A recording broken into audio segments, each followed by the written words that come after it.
Tadadi ಅಳಿವೆಯಲ್ಲಿ ಮುಳುಗಿದ್ದ boat, 4 ಮೀನುಗಾರರ ರಕ್ಷಣೆ. ಉತ್ತರ ಕನ್ನಡ ಜಿಲ್ಲೆಯ ಕುಮಟಾ ತಾಲೂಕಿನ ತದಡಿ ಬಂದರು ಸಮೀಪದ ತದಡಿ ಅಳಿವೆಯಲ್ಲಿ ಶ್ರೀದೇವಿ ಹೆಸರಿನ ಮೀನುಗಾರಿಕಾ ಬೋಟ್ ಮುಳುಗಿರುವ ಘಟನೆ ನಡೆದಿದೆ. ಮೋಹನ್ ಕಿಮಾನಿ ಅವರ ಮಾಲೀಕತ್ವದ ಬೋಟ್ನಲ್ಲಿ 4 ಮೀನುಗಾರರು ಇದ್ದ ಸಂದರ್ಭದಲ್ಲಿ ಬೋಟ್ ಮುಳುಗಿದ್ದು, ಸಮೀಪದಲ್ಲಿದ್ದ ಇತರ ಮೀನುಗಾರರು ತಕ್ಷಣ ಕಾರ್ಯಾಚರಣೆ ನಡೆಸಿ 4ರನ್ನು ಸುರಕ್ಷಿತವಾಗಿ ರಕ್ಷಿಸಿದ್ದಾರೆ.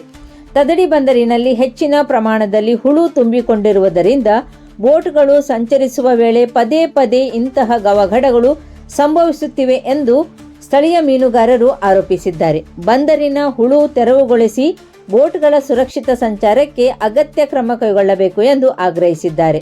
ಬೋಟ್ ಮುಳುಗಡೆಯಿಂದ ಸುಮಾರು 15 ಲಕ್ಷ ರೂಪಾಯಿ ಮೌಲ್ಯದ ನಷ್ಟ ಸಂಭವಿಸಿದೆ ಎಂದು ತಿಳಿದು ಬಂದಿದೆ.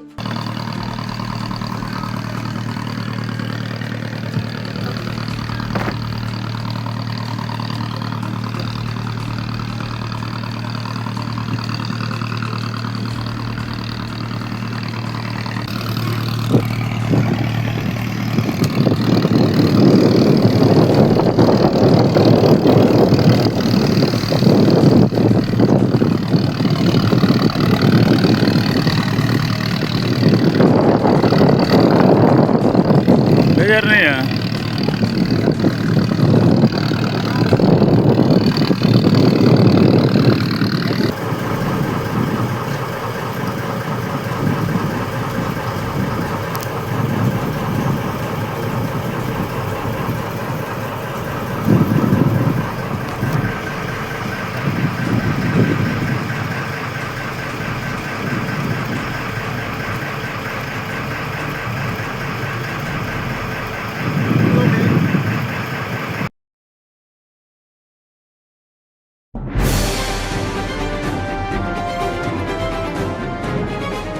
ಇದು ಖಾಲಿ ಡಿಜಿಟಲ್ ವಾಹಿನಿ, ಸತ್ಯ ಮತ್ತು ಸ್ಪಷ್ಟ ಸುದ್ದಿ.